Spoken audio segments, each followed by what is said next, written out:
Is Donald Trump the Antichrist? A question that has sparked quite a lot of discussions lately online. Some see him as a savior, a beacon of hope in these trying times, as a politician standing on the side of the people and fighting to drain the corrupt swamp. Others perceive him as the embodiment of darkness, someone who will do anything for money, a personification of all that is wrong.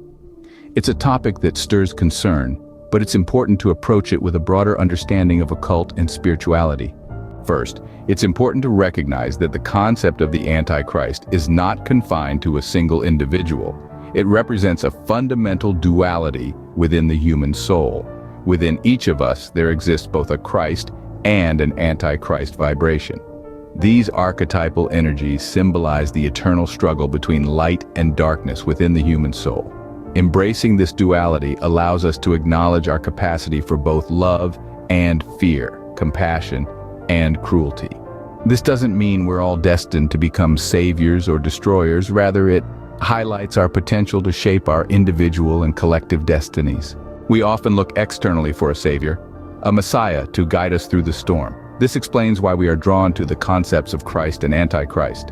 But what if we were to realize that the power to change our circumstances lies within us, that we are the shepherds of our own destinies? One of the most profound teachings found in spirituality is the notion that the responsibility for our individual and collective destinies lies within us. This perspective aligns with the concept, the awakening of our higher selves.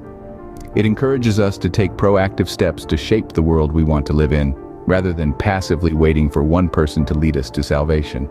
An essential aspect of this discussion is the understanding that in times of uncertainty and crisis, the divine does not abandon us. In various occult traditions, the belief is held that divine guidance is ever present. In moments when humanity is most lost, teachers and guides are sent to assist us, whether they manifest as Christs or Antichrists. And yes, there are times when we feel lost, when the world seems to crumble around us. It is during these critical junctures that we encounter teachers or guides in the form of Christs and Antichrists. They emerge not to lead us, but to reflect our own strengths and weaknesses back to us. Both types of teachers, through light and darkness, serve to awaken humanity. Both types of spiritual teachers play distinct roles in the awakening of humanity. The Christ figure represents the radiant light that guides us towards love, compassion, unity, and spiritual enlightenment. Historical figures like Jesus exemplify this divine light. On the other hand, the Antichrist serves as a reflection of the darkness that can manifest when our collective consciousness strays from the path of love. This duality is deeply tied to the concept of balancing the light and shadow aspects of our spiritual journey. So, does Donald Trump fit into this understanding as an Antichrist? Let's take a closer look. In his time as a public figure and during his presidency, Trump played a significant role in society. He awakened a section of society that felt unheard, marginalized, and overlooked.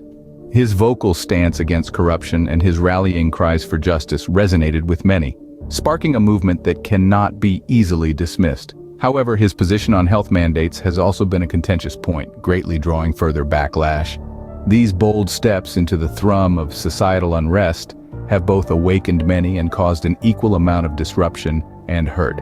But does this make him an Antichrist? Remember, an Antichrist is someone who brings about extreme darkness, serving as a mirror reflecting what our collective consciousness has manifested. Trump has indeed been a catalyst for change and upheaval, but does his dark influence reach the depths required to be considered an Antichrist? Arguably, the answer to that is no, especially if we compare him to historical figures such as Mao Zedong of China and those of historical Germany and Russia. Ultimately, the more important question we should ask ourselves is this: do we need another Antichrist to avert another apocalypse? The prospect of an Antichrist figure may seem terrifying, but it forces us to reflect on our collective consciousness, our shared responsibility, and the power we hold to shape our own destiny. The Antichrist isn't just a figure of extreme darkness. It's a mirror reflecting back at us the consequences of our actions, our collective consciousness. It's a stark reminder that we've strayed too far from the path of light. And yet, in that darkness, we find the opportunity for illumination.